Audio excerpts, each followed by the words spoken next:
What if Biafra had won the war and became an independent country?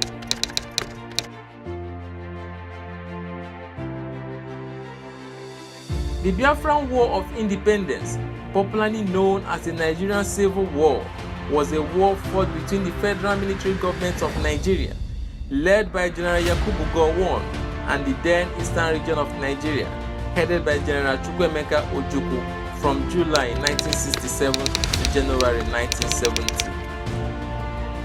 Because of the war is hotly contested, that will be a topic for another time. Here, we intend to look at what would have become of Biafra if the nascent country had won the war and became an independent country. First, Biafra as a country would take a long time to find its feet economically. The war effort and the destruction that the country suffered in the war would have taken long to recover from, because many countries wouldn't still recognize Biafra on the behest of Nigeria. They would struggle to find buyers for the oil in the Niger Delta region.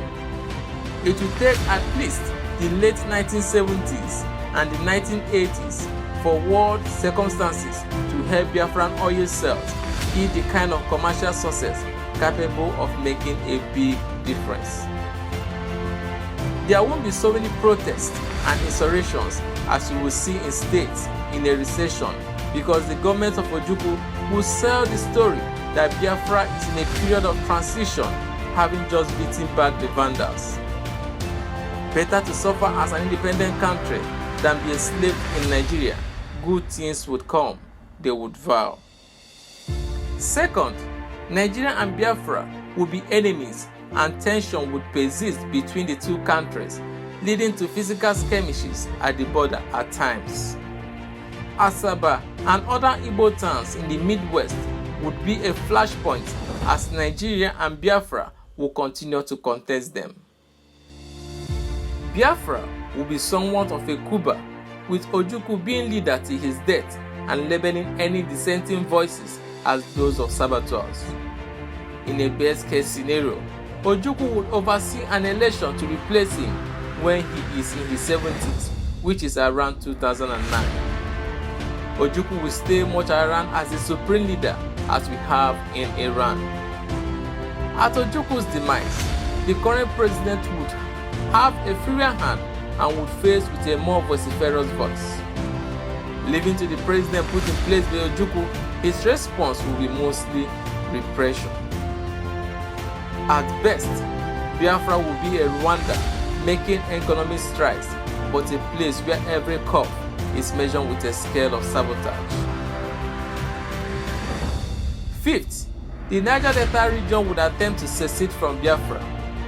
Secession begets secessions, and we saw this when Pakistan seceded from India. They faced their own splinter state in the place of Bangladesh.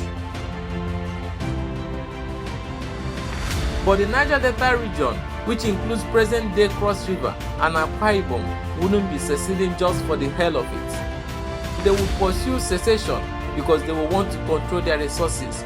They are not really the best lovers of Igbos, and because the Igbos are likely to dominate Biafra economically and politically. We don't believe the Niger Delta region will be successful in their pursuit, mostly because the nature of the government of Biafra will be too cautious and too tight for any group to organize and gather enough steam to challenge Enugu. The Biafran army will use terms such as saboteurs and collaborators to crush any assembly pushing for a new country.